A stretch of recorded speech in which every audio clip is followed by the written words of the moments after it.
জিম্বাবুয়েতে অনুষ্ঠিত ত্রিদেশীয় সিরিজ শুরু থেকে অনবদ্য পারফরম্যান্স করেছিল বাংলাদেশের অনূর্ধ্ব-19 ক্রিকেট দল। একের পর এক জয় তুলে নিচ্ছিল যুব টাইগাররা। 2 ম্যাচ হাতে রেখে নিশ্চিত করেছিল ফাইনাল। ট্রফি জয়ের সেই মঞ্চে ব্যাটে বলেও জ্বলে উঠেছিল তামিমের দল। 22 গজের লড়াইয়ে দক্ষিণ আফ্রিকাকে হারিয়ে ট্রফি নিজেদের করে নিয়েছে বাংলাদেশ।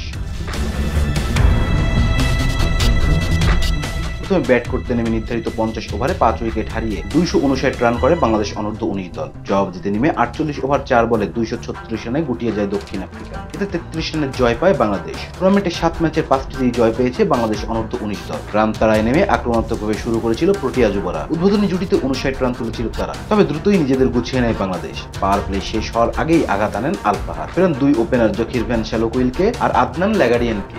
এরপর আর পেছনে ফিরে তাকাতে হয়নি বাংলাদেশকে। নিয়মিত বিরতিতে তুলে নিয়েছে উইকেট। যারা এই মাথা ব্যথার কারণ হওয়ার চেষ্টা করেছেন তাদেরই ফিরিয়ে দিয়েছেন যুব টাইগাররা। তিনি নেমে অধিনায়ক মোহাম্মদ বুলবুলিয়া প্রতিরোধের চেষ্টা করলেও তাকে ফেরান রিজান হাসান। মিডল অর্ডারের ব্যাটারদের ঠিকমতো উইকেটে দাঁড়াতে দেয়নি বাংলাদেশের বোলাররা। সেই দিকে প্রতিরোধ করেন বেন্ডেলি এমবাথা ও অ্যান্টাডো সানি। অষ্টম উইকেটে 59 রানের জুটি গড়ে প্রোটিয়াদের আশা দেখাচ্ছিলেন এই দুইজন।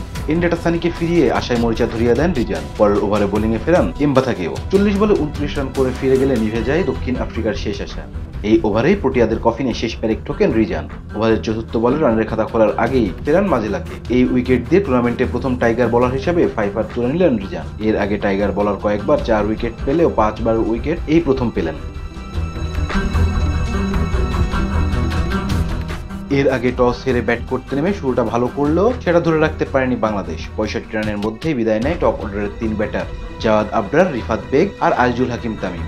দলকে ধ্বংসস্তূপে পরিণত হতে দেয়নি কামাল সিদ্দিকী আর রিজান হাসান। দায়িত্ব নেন এই 2 মিডল অর্ডারের ব্যাটার। হাফ সেঞ্চুরি পেরিয়ে কামাল ফিরলে ভেঙে যায় সেই জুটি। ফেরার আগে তিনি খেলেন 75 বলে 65 রান গুরুত্বপূর্ণ ইনিংস। কালাম ফিরলেও রিজান ছুটেছিলেন সেঞ্চুরির দিকে, কিন্তু নার্ভাস 90-তে কাটা পড়েন তিনি। ফেরেন রান আউটের শিকার হয়ে। এর আগে 10-4-এ 96 বলে 95 রানের ঝকঝকে এক ইনিংস খেলেন রিজান। শেষ দিকে কিছুটা ঝোড়ো ইনিংস খেলেন মোহাম্মদ আব্দুল্লাহ আর সামিউল বাসির রাতুল। 29 বলে 38 রানে অপরাজিত থাকেন আব্দুল্লাহ আর রাতুল 8 বলে 13 রান। এতে লড়াইয়ের বড় পুঁজি পায় বাংলাদেশ।